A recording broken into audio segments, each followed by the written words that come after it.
Hey everybody, we are live on Redacted. It is Tuesday, August 13th. I'm Clayton Morris. I'm Natalie Morris. Welcome into the big show. We've got a lot of big news going on. We're still watching what's happening in Kursk.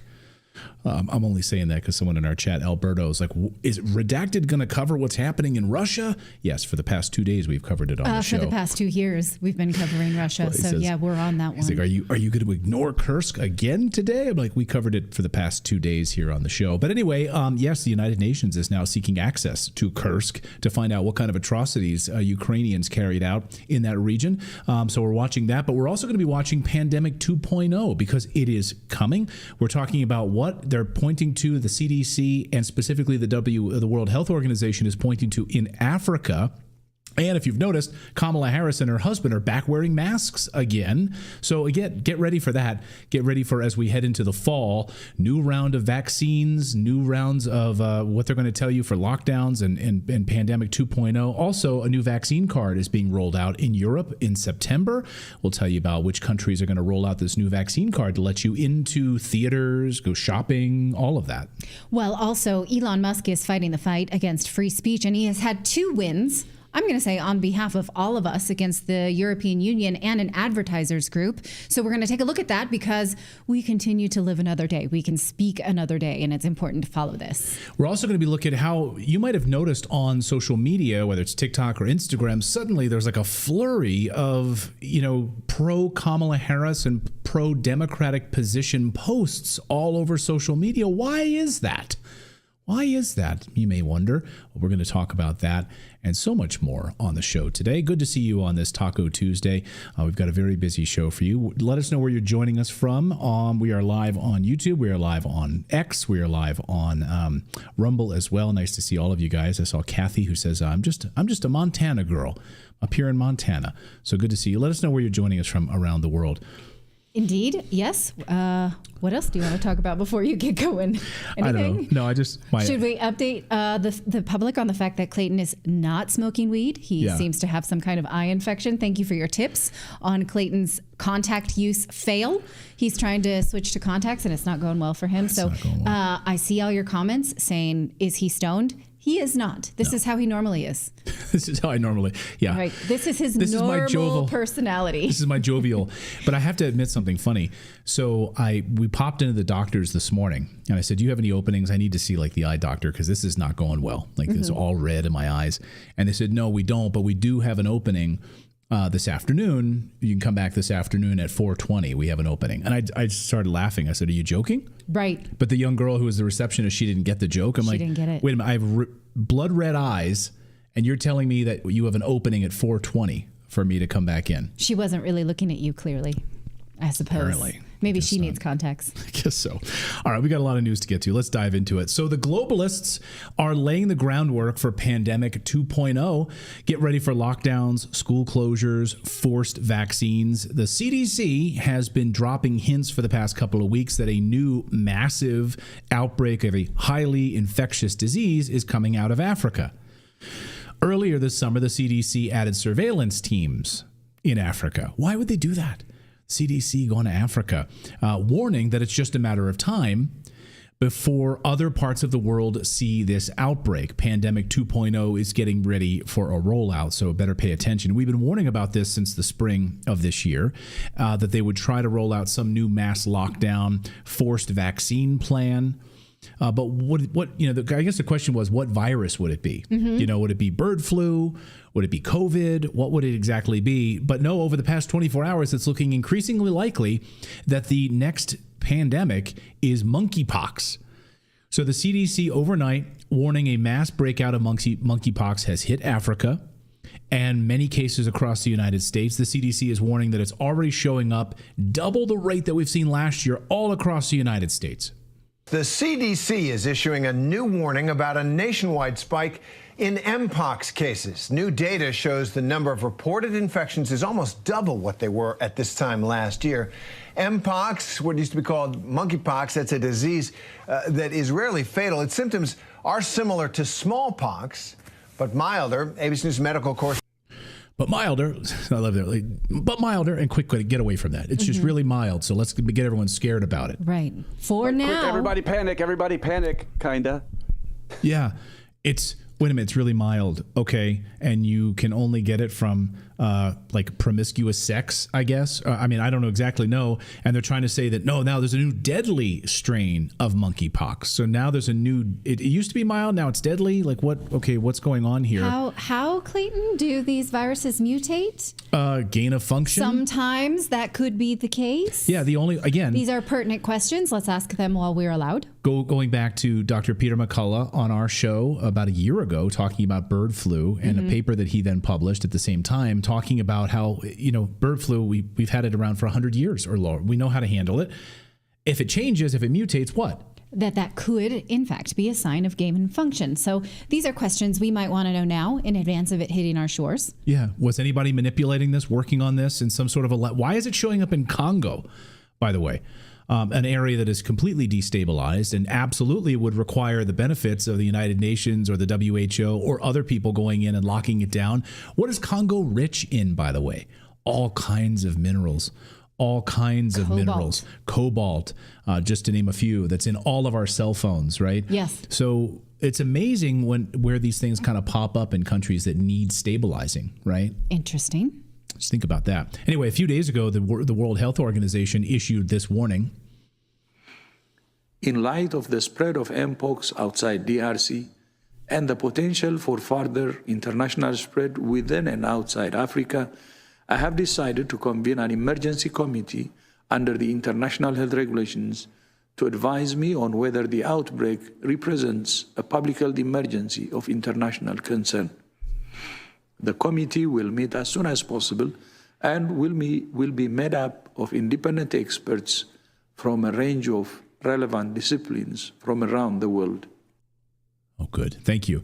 Ted Is there Ross, any day that guy thinks is not an emergency, or is just every day? Like every day he wakes up and he's like, and it's an emergency. And it's our job here on this show to tell you it's not an emergency. And don't let them tell you that it's an emergency. And don't let them try to force you into lockdowns and masks and forced vaccines. Give them the big middle finger and tell you, no, I'm going to go live my life. I'm going to go to the grocery store. I'm going to go pick my kids up from school.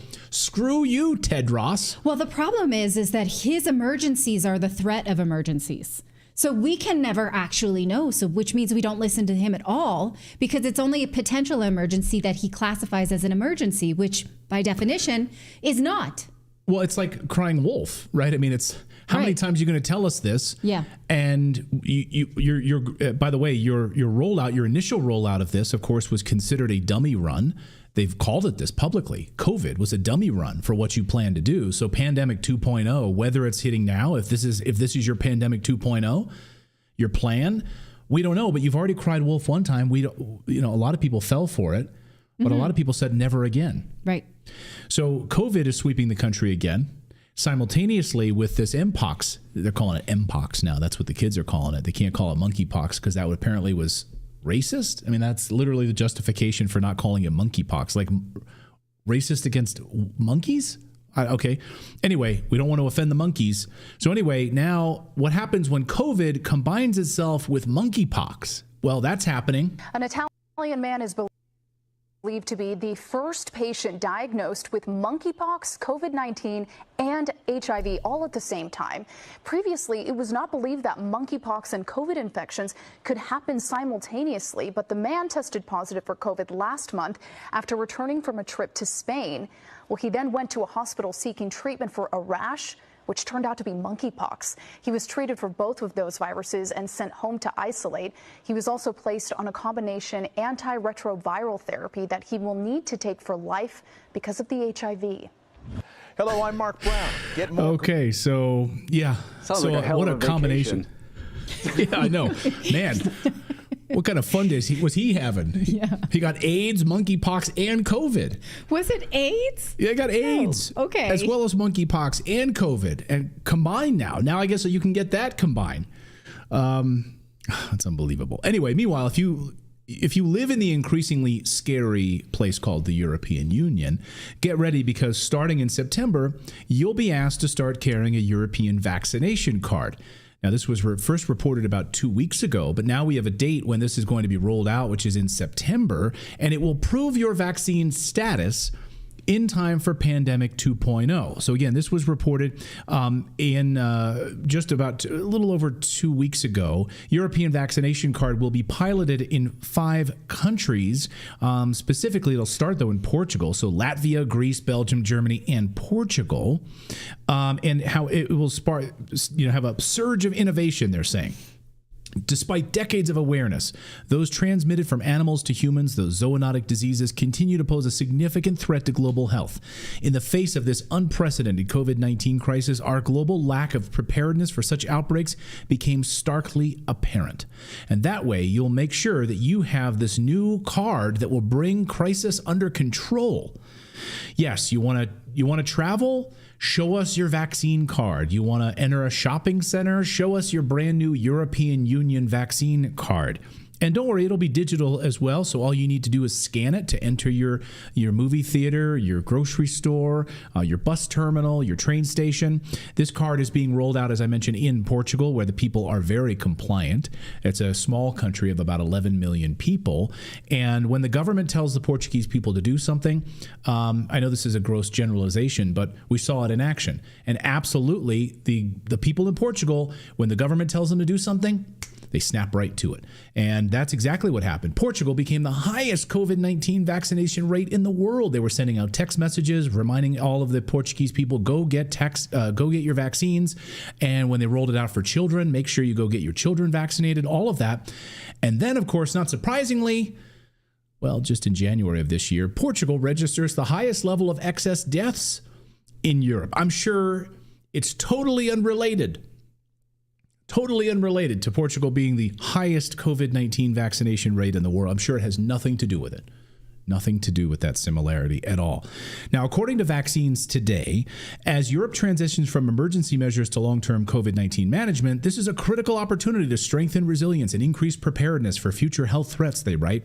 The European Vaccination Beyond the EUVABECO project, this is what this project is. Catchy. To get this vaccine card out there. This new project seeks to leverage this momentum by initiating pilot projects to develop and test implementation plans for tools that support both routine and crisis vaccination practices.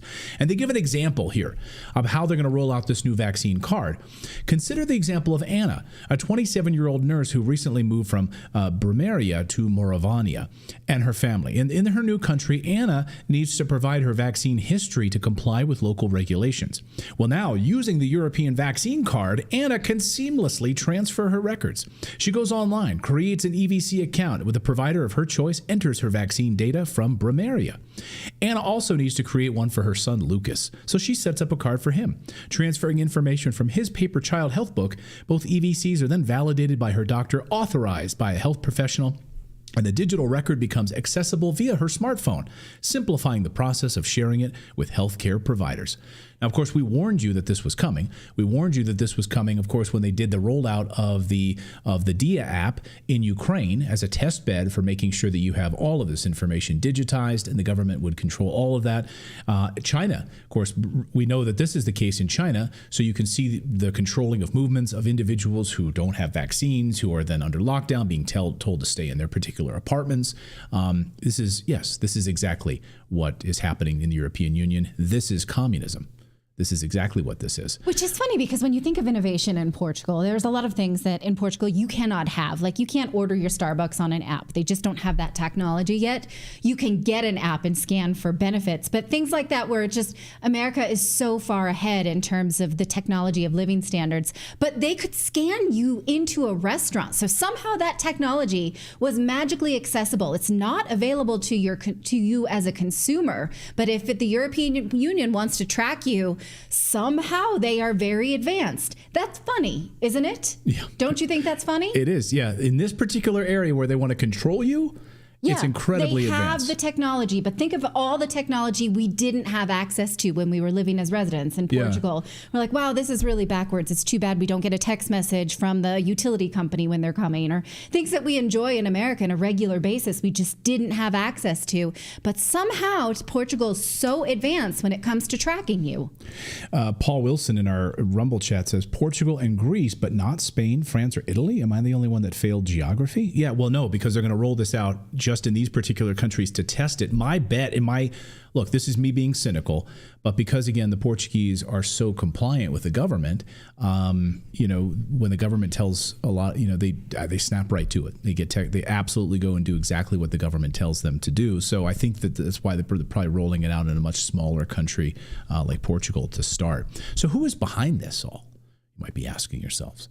Well, it turns out the WHO is primarily behind this and funded, of course, by Bill and Melinda Gates Foundation, according to the Portugal resident website. Developed during the COVID-19 pandemic for the EU Digital COVID Certificate, the GDHCN is now managed by the World Health Organization, enabling the authenticity of digital vaccination records to be ensured. But not everyone's on board with this. Like myself, I'm not on board with this. David Bell and also Catherine Austin Fitz. Catherine Austin Fitz, the founder and publisher of the Solari Report, says this. She's a former Assistant Secretary of Housing and Urban Development, said plans for the EVC represent another step towards asserting control of labor and travel with a goal to controlling resources and assets. The goal is financial control, she says. There's no legitimate public health purpose. She said the central bankers are hiding behind a health narrative. Policies like lockdown are a key way to manage inflation and resource demand when monetary policy is highly inflationary.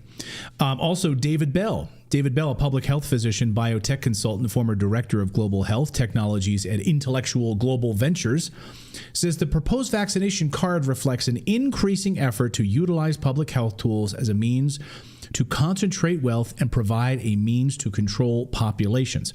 It's very reminiscent, he says, of approaches in parts of Europe pre-World War II, and essentially serves a similar purpose to exclude individuals who do not follow government instructions from society. He says the trial in Europe is an obvious next step after the recent widening of surveillance under the IHR, which greatly increases the likelihood of recurrent lockdowns to enable mandated vaccination as a way to force mass use and profit-making from vaccines, he writes. So let me just flip this page here. Sorry, page 10. Okay, sorry. We lost Philip, so I need to go to I've lost control of I'm working on it in the background. Image, next image, and take image. How do I take it? Next image. There we go. How do I take that? Take it. Cut. Where is cut? Oh, it's way down there. Okay, there we go. Okay, the latest version. So here we take a look at this. The latest version of New Zealand's pandemic plan, which serves as a blueprint for the rest of the world to follow, includes provisions to allow law enforcement and even NATO to enforce the government's mandatory vaccination agenda. Oh, interesting. So, and here's the updated plan. The updated plan from Ethan Huff, who writes over at Natural News. 3 special powers that are allowed during a threat. The power to detain, isolate, quarantine persons, places, buildings, ships, vehicles, aircraft, and animals. So they have the power to do all of that. Isolate, quarantine persons, places, buildings, ships, vehicles, aircraft, and your dog. Number 2, the power to prescribe preventative treatment like pharmaceutical drugs or vaccines to people. Those who refuse will fall into the first special power category. And number what does that mean? Special power? Like they have a special power to control you if you refuse? Yes. It's forced vaccination. I'm going to tell you, I don't like that. Well, New Zealand, don't move to New Zealand if you don't want this. This is where they're rolling it out. The power to allow police forces to do, quote, anything reasonably necessary, including the use of force, to help a medical officer or health or any person authorized by the medical officer of health in the exercise of performance of powers of functions under Section 70 or 71. In other words, NATO forces, UN forces, military forces hold you down, force vaccinations on a population of people. But it calls that reasonably necessary. Yes. It's reasonable. As part of their NATO forcing the world to get vaccinated plan in New Zealand. Because they are still forcing this narrative that people who didn't get vaccinated were a harm to other people. We've seen that recently from Dr. Peter Hotez. We saw that, in fact, in the newsletter on Monday, we talked about a story about how the airline industry is saying we're safer than ever, but we can't account for how many deaths were caused by people who traveled during the pandemic, contracted COVID, and then died from that. They cannot prove that. And in fact, we know that COVID deaths are overreported, but what they're saying is that contraction of COVID was still responsible for the pandemic deaths, which again, we cannot prove. And so they're still pushing this on us that the lack of vaccination is what caused pandemic deaths, even though the data does not support that. And we've looked for it. We've looked high and low under every nook and cranny,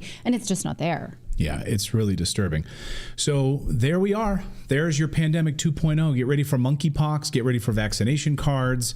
And it's going to be interesting to see what, and they will tell you, and the way that they'll get all these compliant countries to fall in line, like Belgium, Latvia, Portugal, is you won't be able to travel. You won't be able to go into public transportation, go shopping, etc., until you have your vaccine passport, your vaccine digital ID set up and ready to go. Mm-hmm. By the way, as we roll out a new round of monkeypox or whatever the hell else, you're going to have that vaccine updated in order to attend this event, this sporting event, or go to this concert. Which is interesting because a court in Portugal, we covered this recently, has already ruled that a COVID diagnosis or a COVID test was not a reasonable way to restrict freedom. So how are they going to take that when a court has already ruled that that was an unreasonable restriction of liberties? So we'll see if this even plays out. It's interesting to note. Now, we're not here to push back at or impugn Portuguese people, but the Portuguese did not sue. They did not have litigation. It was German travelers in Portugal that pushed back. So absolutely, there is a culture of compliance there that was a cause for concern, especially when we were residents in Portugal. Yeah, I see someone in the chat, Calvin, saying, I remember a story, weren't you guys covering it, where NATO was training immigrant armies? Yes, they are. We covered that right here on the show. It's like when the people of a country won't do the bidding of NATO, you need an army. You need military age men. NATO absolutely doing that, and so is the United Nations. They'll need military-age men who are compliant, whether they've come from Africa or other countries, who are going to be marshaled and pushed out in order to do this. Again, I know I make this comparison all the time, but this is straight out of the Hunger Games. This is what the peacekeepers do. So if you haven't already read the Hunger Games, it's time you read the Hunger Games and see that we are in this dystopic hell. Well, we got more news. That's your homework. We got more news to get to here on your Tuesday. We're going to talk about Elon Musk versus the European Union. Going after censorship. He's given a big middle finger to that. And what does that look like today? We'll talk about more about the EU. Also, Kamala Harris paying influencers on social media in order to spread the love of the Kamala Harris campaign. Plus, also, is Lifetime Fitness the new Bud Light? Are they being boycotted because of gender ideology? They are, and we're going to tell you about the pervert behind this movement. So all of that and more coming up. But first, we want to tell you about our friends over at HelloFresh. Indeed, because kids eat free for a limited time when you sign up for HelloFresh and go to HelloFresh.com/redactedkids. I'll tell you more about that in just a second. But we have become big fans of HelloFresh in our family. First of all, grocery store prices are ridiculously expensive. And with HelloFresh, you're actually saving 28%. It's 28% cheaper to order HelloFresh meals delivered right to your house than it is to buy groceries at the grocery store. 28% cheaper on your grocery bill. And because of the back to school time right now, it's been absolutely crazy around our house. And we've loved getting HelloFresh. We signed up again just recently. And so we've got 3 meals coming per week. And it's been super easy to get the meals prepared for dinner. Like on the left side of your screen there, Natalie made the beef flautas the other night, and they were freaking delicious. Kids loved them. Last night, so what they do is they send you these recipe cards as well as the food, right? Everything's prepackaged, fresh, farm fresh ingredients, all of that. So like last night, I made this one, which was the keep getting my camera here with that delay on my camera. It was like a hamburger helper, but delicious. It was the beef, Southwest beef cavatappi. I made this one last night. So they send you the recipe cards and the step-by-step instructions in there. It's really, really great. The kids can help you. They can chop up things, get everything ready. So they're, chopping the scallions or whatever they can. And they send you the bag. So each of the meals comes like ready to go. So like tonight I'm going to do the, what does that say? This is the Mushu pork bowls. Yes, the Mushu pork bowl. So I'm going to do that tonight. Anyway. And actually, our daughter came home from cross-country practice the other day, and she was like, oh, I'm so happy to have this real meal instead of snacks. And Clayton was like, oh, thank you. I cooked it on that. Yeah. So anyway, it's really fantastic, really great to try it. I mean, and the best part is right now, kids eat free. Just go to hellofresh.com/redactedkids and listen, limited time. If you do that to unlock this exclusive offer, 1 free kids meal per box for 2 months while your subscription is active. That's free kids meals just by going to hellofresh.com/redactedkids. And, we've got 5 people in our family, so you can adjust the size of your order depending on how many people you have in the family. Do you want more meat in your diet? We do. If you want to go more vegetarian, you can do that as well. And you can pick and choose how you put these meals together. If there's one that maybe the family didn't like, you can make sure that you don't see that one again, or you can just tweak them. Anyway, I'm excited about it because it's been a big help for our family with this back to school time. So check them out right now. Thanks to HelloFresh for supporting what we do here on the show. Well, Elon Musk has scored 2 big wins for free speech, and he's kind of doing on behalf of the rest of us, so we should be aware of this. So let's count them.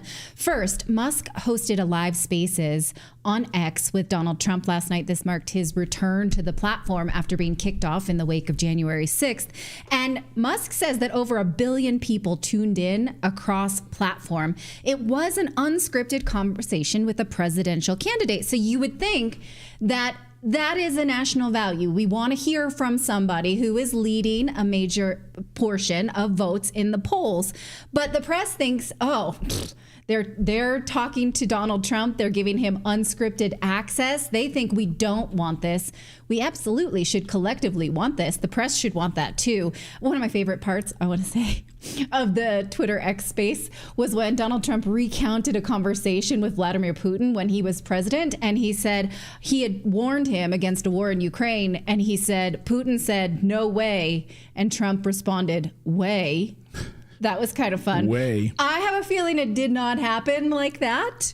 Yeah. But it's his story to tell. It's his place to retell it. And it's my right to sort of have an opinion about it as a voter. Another part that I was keen to hear was that Elon Musk said that he would love to advise on a government board that controls government spending if Trump is reelected. And the president said, love it. I would love it. Guess what? I would love it too if anyone could rein in government spending. Musk discussed how inflation is caused by government spending and how that should not be controversial. He's quite correct. Now, in advance of this conversation, European Commissioner Thierry Breton sent a letter to Elon Musk and warned him about potentially harmful content. Here is the tweet that went along with this letter. I know you can't read the letter on your screen. It's a bunch of nonsense. I'm just showing it to you so you can read it for yourself if you want to. It is a not so veiled threat that hosting Trump on X could affect his current EU proceedings against X. He says that on the one hand, yes, free speech, but on the other hand, whatever we think is harmful to the EU that Trump says in this unfiltered content, we will hold you, the platform, accountable for. Well, the EU now says that Thierry Breton was not authorized to do this. In fact, they said that this was his own mind and his own way of thinking, and this was not approved by President Ursula von der Leyen. So what was he so afraid of that was said by Donald Trump? Why were they so worried about him being given the floor? He uses the fear of misinformation, but of course the EU has many times put out their own misinformation. I think we've proven that to you. We've covered that. If you don't remember, I will point you to those segments.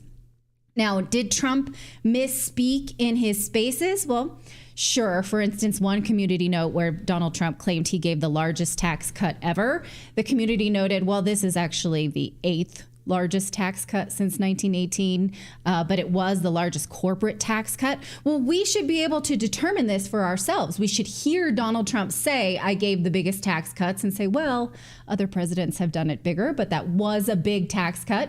In terms of what our options are, the Democrats want tax hikes. So we should be able to hear that. We don't want that censored under the guise of misinformation. And these are the types of information that are actually quite important. On X, they posted this data that showed who is listening on the platform. It shows that 37 million Democrats are on X right now versus 32 million Republicans. But guess how many voters are swing voters? According to their data, 34 million. So this is absolutely a place, right? In terms of when you think of what are the options, CNN are all going to be lefties. MSNBC, CNBC, those tend to be more leftist type voters versus Fox, which are righties. This seems to be a place, a neutral place for speech. So Musk says that he will happily do one of these with Kamala Harris. She has not responded, and it's not very likely that she will do something like this. One, because it's out of context to just giggle the whole time, which seems to work for her in her rallies, to just giggle a lot while making eye contact with people. It's like her rallies are like a constant inside joke, don't you think? Like, yeah. I'm looking at you. We're looking at each other. I don't get it, but I'm not in on the joke. But she has not done unscripted interviews since announcing her candidacy, and neither has Governor Walz. So, okay, that is free speech win number one. The fact that we even had that live space. I guess it's a low bar for free speech these days. The fact that a live conversation happened and we have to celebrate it because it almost did not. Second win is that the group that X had been suing for antitrust violation collapsed like a little bitch as soon as this lawsuit was filed. Not that one. Can we go through it? Nope. Keep going. Keep going. That one, this is the lawsuit that collapsed the advertiser group called GARM, or Global Alliance for Responsible Media. We talked about this lawsuit last week because it's pretty big. What they were doing was finding content on X that they didn't like, writing up bogus reports, calling it hate speech, and then pressuring advertisers that they don't like to not spend money on X, hoping that they could, if they couldn't censor the speech, they would collapse the platform. Well, X sued them, and so did Rumble. Here are just some of the advertisers whose money they were controlling. All of these groups were taking advice from GARM and saying, oh, well, we won't elevate this content. We won't sponsor on X if they're letting people be free. Well, last week they got slapped with lawsuits from X and Rumble. The lawsuits were filed on August 6th, and here is their statement about shutting down on August 9th. So they cannot handle it. You can tell they can't take the heat. So they got the heck out of the kitchen. They say they didn't tell advertisers to do what to do. Instead, they supported advertisers on their own independent development so that advertising dollars do not inadvertently support illegal or harmful content that damages their brand. But because of unfortunate misconstrued information, they are going to discontinue. But this case is still moving forward, in fact, because GARM is not the only defendant. And in fact, the CEO and the head of that organization was advising people in an illegal way, brands. So I hope that he's pulled into this personally to answer for this. I don't mind saying that. I hope you can't weasel out of a lawsuit by just shutting down your company. You can read more about what he did on the House of Representatives report on this matter, which is extensive and shocking. So will this association stop what they were doing? Will other associations stop this too? Or is this like a hydra? Where it will pop up in other forms? Is this a win or a temporary slumber of the censorship beast? Let us know what you think of this. Yeah, it's absolutely crazy. And so, well, and of course, if you watch the mainstream media response to the Donald Trump spaces last night, I mean, they were all on the same page. And I think Elon even tweeted like a wall. He just showed a wall of commentary from these different newspaper publications. It reads like a jealous ex-wife. Yeah. because they're not doing actual information and open speech. You know, they want the ability to censor, so they have to crap on it when somebody else is.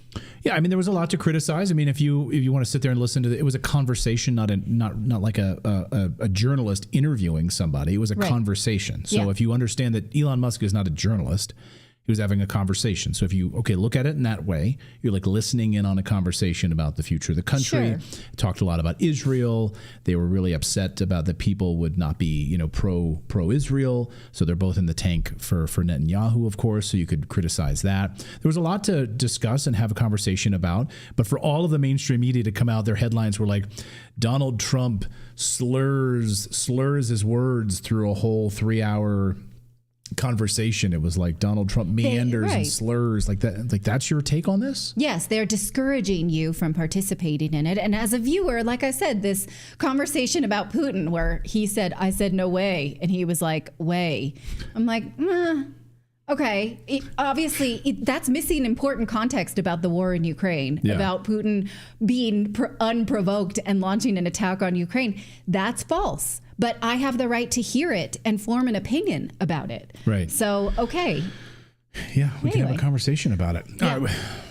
All right. We're going to keep going. Good to see all of you guys. Let's see. Let us know where you're joining us from. Durden says Kamala is a joke. Kamala. Like there's hello from Sweden. Kamala. Gothenburg. King River. Nice to see you from Sweden. Good to see you guys. Let us know where you're joining. I always love seeing the people from around the world. Colorado Watch said Trump was totally slurring. People were wondering actually if he had like some sort of dental work. Mm-hmm. And then maybe that's why. I don't know. I didn't really hear him slurring. Did you? I was able to understand him, but I also was. He was leaning over a table the whole time. I wonder if that's why he was like, I don't know if that mattered. But anyway, who knows? I don't know. Okay. Yeah. All right. Well, we have more news to get to. We're going to talk about the Kamala Harris campaign paying influencers. Shocker, right? Yeah. We're also going to talk about Lifetime Fitness and their Bud Light moment. But first, we want to tell you about our friends over at the Wellness Factory, because the Wellness Company, rather, and their Contagion Kit. Because, of course, we live in perilous times. We just did a whole segment about monkeypox, bird flu, AIDS, COVID. We don't know what's coming at us next. We don't know if it's legit or not. We do know that the government is trying to hand $176 million to Moderna to whip up a new vaccine. So how can we know what's right and what's not? How can we be prepared for what actually comes our way? That's why in our house, we have a contagion emergency kit from the Wellness Company, and you can too. It's your frontline defense against whatever they throw at us, and it comes with ivermectin, hydroxychloroquine, a Z-Pack, Tamiflu, whatever it is that you may worry you may not be able to access without a prescription, you can have it in your house. Every family needs at least one of these kits just to have an urgent care in the comfort of your own home. So you can get yours for as low as the cost of a single doctor's visit. And at the end of the day, just having them on hand will help you not be scared about it. So be proactive, be prepared, and take control of your health. Don't wait for the next crisis. You can get yours by heading on over to twc.health/redacted. Use the code redacted in the promo code. That will save you $30 at checkout. So once again, go to twc.health/redacted. People in the chat are asking for an update on Scott Ritter. I did text him yesterday, or he got back to me yesterday, and he said he's good to go. He's good. Thank you for asking. So on behalf of our audience, yes, Scott Ritter is doing fine after his home was raided, after they're trying to silence him, of course, speaking out against the atrocities in Gaza, speaking out against the war in Ukraine, and all of that there. So they don't like the truth being exposed. And so, yes, that's why they tried to go after him. But we'll have him back here on the show real soon. Go ahead, Philip. I think they also just really don't like people forming their own opinions without like they don't know what to do about that. They're like, how could you not go with the government narrative on this? You must be a foreign agent. Right. Like that's the only conclusion they can come to. You're not literally making out with Benjamin Netanyahu. You don't like have a shrine of Benjamin Netanyahu in your house. Like, what's wrong with you? You must be a sheep.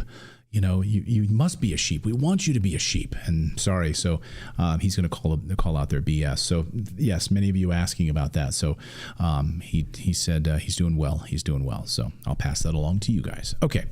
Well, where is all of this enthusiasm coming from for Kamala Harris? You may be wondering, why is TikTok and Instagram suddenly filled with influencers telling me that they love Kamala Harris?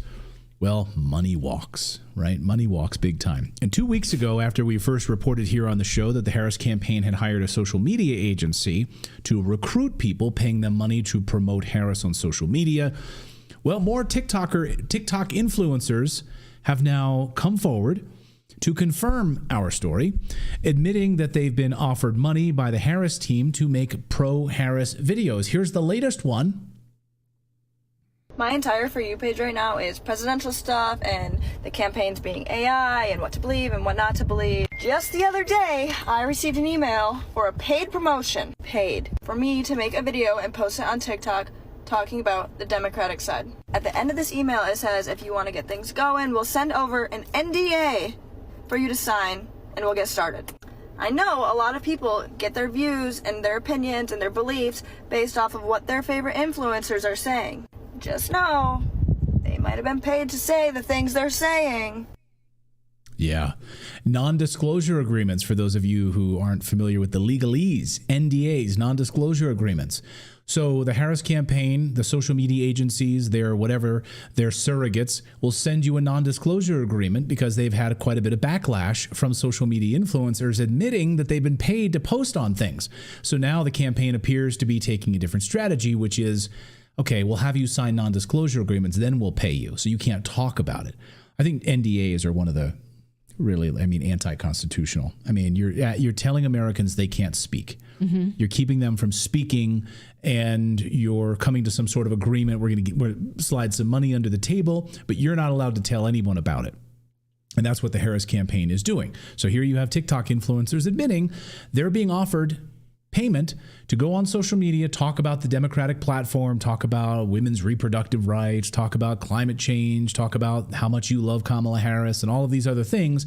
We'll pay you, but you have to sign a non-disclosure agreement. Which you have to say who's paying you for content. You should put ad. How is that right? legal? If it's an ad and you're being paid, you need to make that clear, crystal clear to your audience, or else you're in violation of SEC laws, FTC Federal Trade Commission laws. How is she able to do that? I don't know. It'd be interesting. It'd be interesting if someone looked into that at the government level. Hey, Congress.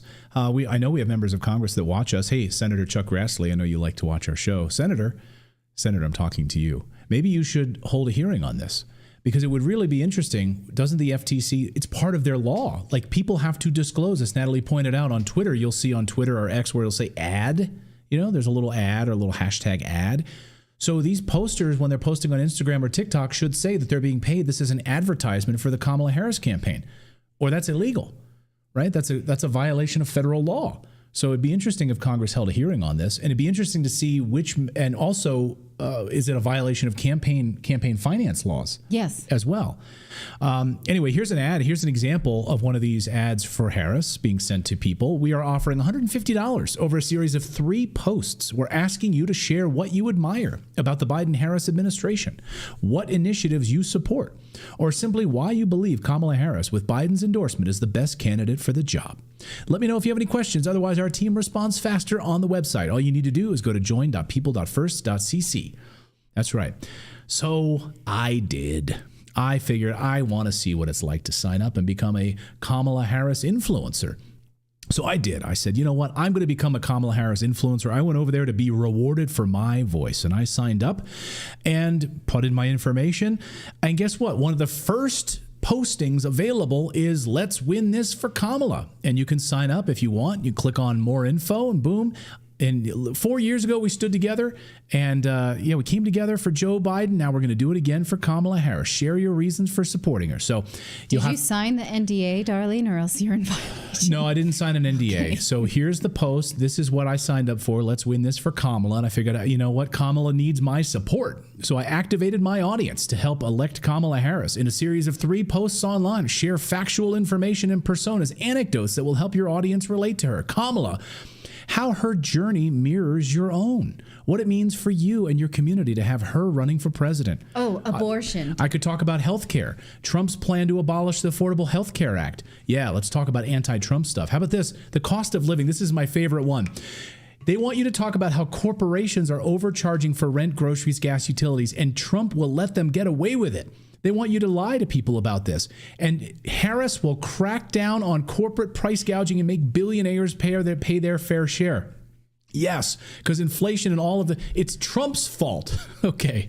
And then, you can talk about abortion and reproductive health, always the go-to. The environment. And environment, liberal policies and so forth. So you can do all of those things. So, I figured I'd give this a shot and I decided to sign up. I applied to this campaign. I wanted to see what it would be like to be, a Harris influencer. And so you just click on the content type, Instagram, social channels, verify that I'm going to post 3 different times, understand the suggested rate reflects the total payment for the above amount. This is not cash, but this is actual payment. And so they're going to pay me $250 for these posts. $250. Because it calculated how many followers you have, and so that's what you're worth to them? Or is this like... Yeah, you put that in, and I only put in my Instagram, I think, in there. My Instagram has a couple 100,000 followers, I think, 300,000 or something on Instagram. And then I don't think I put in my TikTok, but my TikTok has 1.5 million or something like that. I'm not quite sure. So you could make more if they knew how many followers. Yeah, and also this is like a just make posts about Kamala campaign. They didn't reach out to me with a multi-$1,000 deal like that influencer we just saw. Right. I think they know better than to reach out to me.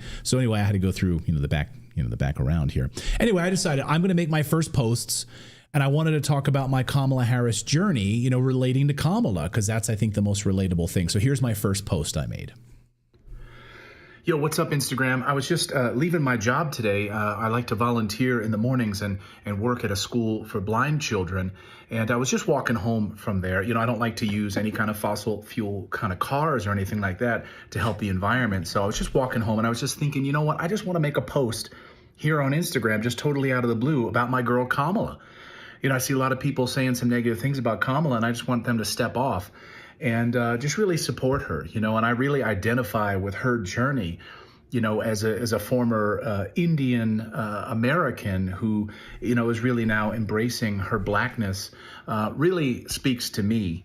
And I see a lot of myself in her. But anyway, I just wanted to take a moment out of the day, totally randomly, because I was just feeling it, and I just wanted to make a post. So, check out Kamala's platform. I think, I don't know, it's up to you. You guys can go over and check out her website if you're interested in even maybe learning a little bit more, about her platform like I did. I was walking home today and I just thought, I just want to learn more about Kamala. So anyway, just a random post. I'll see you guys later.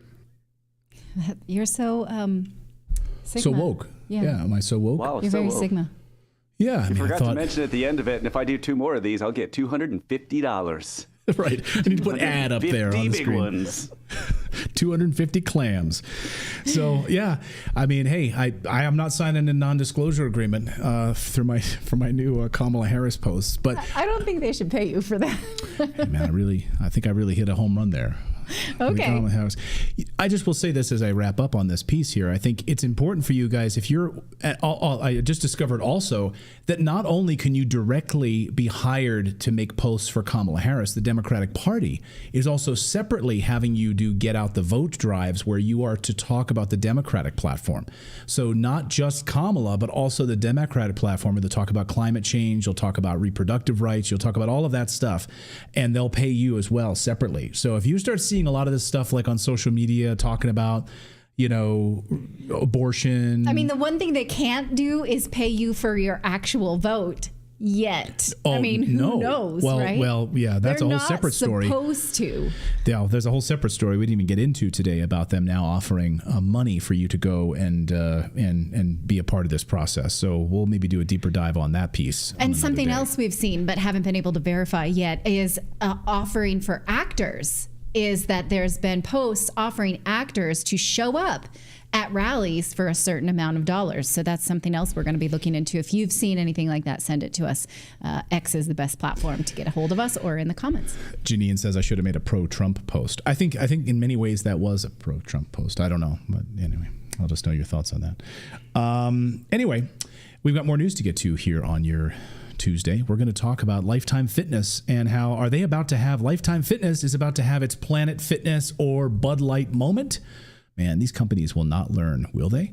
But first, it's crazy because in today's economic environment, the stress of providing for a family and yourself can sometimes be overwhelming, and putting everyday expenses on credit cards only elevates that stress. Don't do it.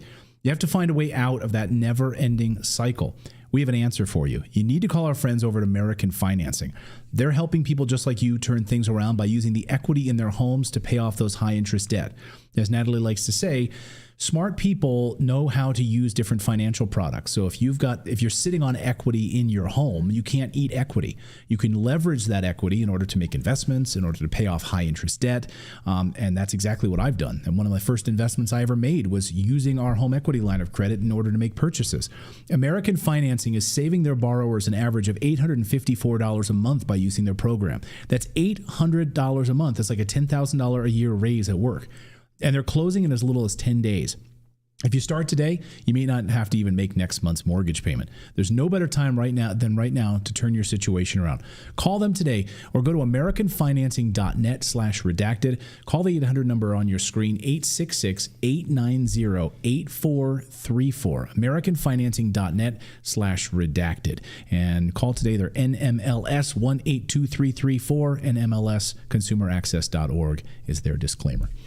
Well, Lifetime Fitness is having their Bud Light moment. People are canceling their memberships after Lifetime allowed a man to change in the locker room and then post about it on social media. So if you've ever been in a gym locker room, you know there are signs that say you can't post about what you see in here, but they allowed a man to do it from a woman's locker room anyway. Apparently they did not learn from Planet Fitness, because in the spring, Planet Fitness had a mass exodus after a woman posted about a man in the women's locker room, and they canceled the women's membership. Well, now Lifetime is getting the same treatment because they allowed this person to use the women's locker room in Missouri. This person says that they are a woman with male pattern baldness, I suppose. Maybe we're not supposed to call it male pattern baldness anymore if that person identifies as just a woman. People pattern baldness now. People pattern bald. They, them pattern baldness. Okay, except women don't bald that way for the most part. There's a reason we assign this to men. But, he dressed like a woman, so he says he should have access to the women's locker room. And then he posted this about it, saying, now I've gotten ready in the ladies' room at the gym for the first time, and I'm happy to report that, number one, unlike men's locker rooms where every guy over 40 is waving his penis around to prove to the others that he has one, older women are as clothed as everyone else. Also, he's saying he got good treatment in there. Now, just what the hell?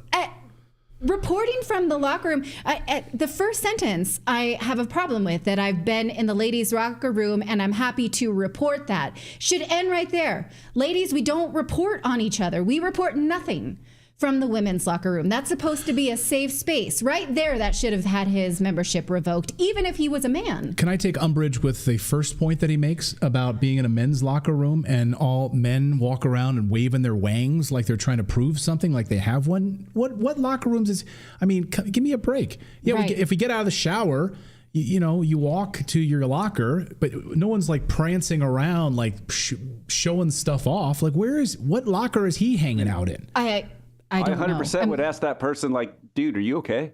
Like, what are you doing? Right. Like, what are you doing? Like walking around? Like, you're a 40-year-old man walking around like really? Okay. Anyway, I don't know what lockers he's been hanging out in. Also, that should be a safe space for men. You should be allowed to walk around with your junk hanging out in the men's locker room. That's the clinical definition of it. That is your junk. Where you're supposed to be able to do that because you're changing in between your workouts. So okay, this whole report from is that should end it right there. Should have nothing to do with gender at all.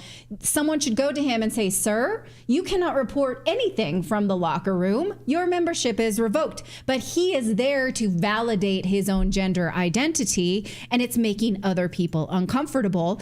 And so when women complained to the staff, they were chastised and said, well, that's a woman. You need to use her preferred pronouns, use actually what they told them is the correct feminine pronouns. Well, this caught the attention of the Missouri Attorney General Andrew Bailey, who moved fairly quickly on it and notified Lifetime Fitness that the company is under criminal investigation now for both criminal and civil liability. Well, this letter went out August 2nd, and then Lifetime did all of a sudden, after first they enabled this transgender person, instead now they said, uh-oh, Attorney General's on our back. So they did cancel this membership, but this person complained about it online and said, tomorrow at noon, a Missouri State effing representative and a mob of hateful people are gathering at Lifetime Fitness to show me how much they hate me for existing as a trans woman with rights.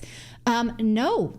That's wrong. They are not showing how much they hate you personally. They're saying, no, you cannot have access to these spaces and report from them and also expose yourself to other people. Then when his membership was canceled, police escorted him out, and he published this complaint about that too, that they decided to solve their trans girl in the locker room problem by misreading my remarks and as threats of violence rather than threats of lawsuits, and terminating my membership and having police walk me out.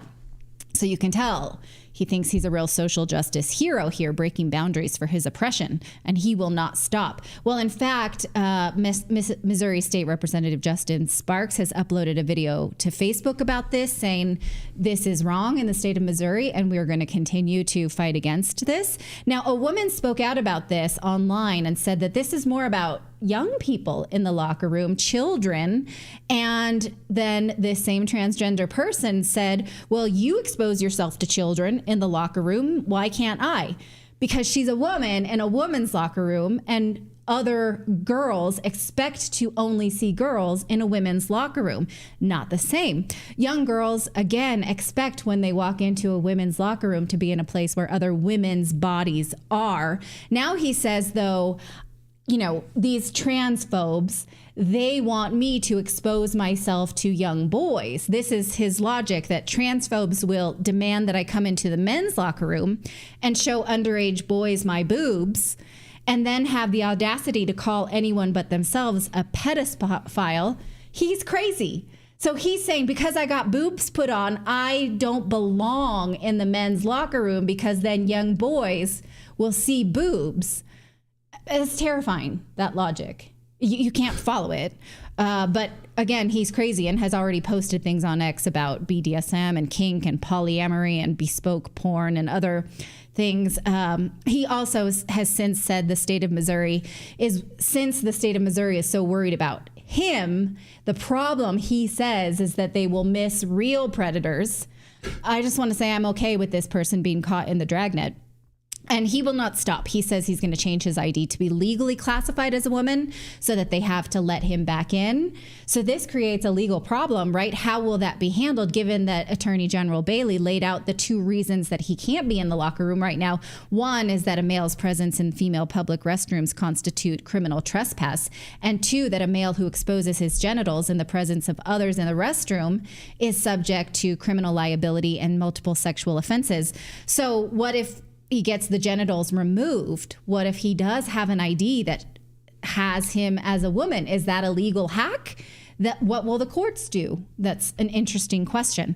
Now, a similar issue had cost Planet Fitness millions from a boycott earlier this year in the spring. The CEO of Planet Fitness admitted that there was a significant drop in revenue in May after members canceled their membership after protests due to another locker room issue.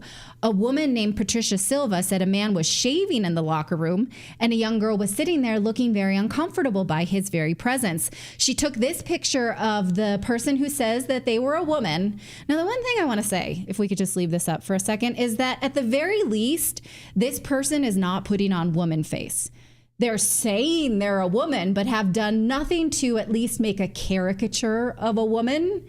It's not like, oh, let me just put on some pink lipstick and a skirt and I qualify as a woman. He's just saying he's a woman by being in there and making absolutely no effort. But he's still in a woman's room as they're coming out of the shower. But at least he's not using the offensive feminist tropes. I mean, it's ridiculous. But at least it's not a costume. Whereas the other, trans-identified people put on a costume and say, but I'm wearing the costume. I'm like Bugs Bunny in the lipstick, so I count, right? Right. So at least he's not doing that. Here is the woman who complained about this and what happened to her. So when Planet Fitness called me day 2 to say, well, Miss Silva,